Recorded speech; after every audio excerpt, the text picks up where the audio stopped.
Hi all, நம்மளோட குட்டி customer நம்ம ஸ்டியரிங் வீலுக்கான ஒரு சூப்பரான ரிவ்யூ வீடியோ ஷேர் பண்ணியிருக்காங்க. Do check it. கரை வந்த பிறகே பிடிக்குது கடலை, நரை வந்த பிறகே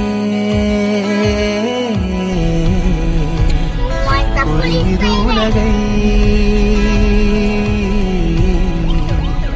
நேற்றின் இன்பங்கள் யாவும் கூடியே இன்றை இப்போதை அர்த்தமாக்குதே.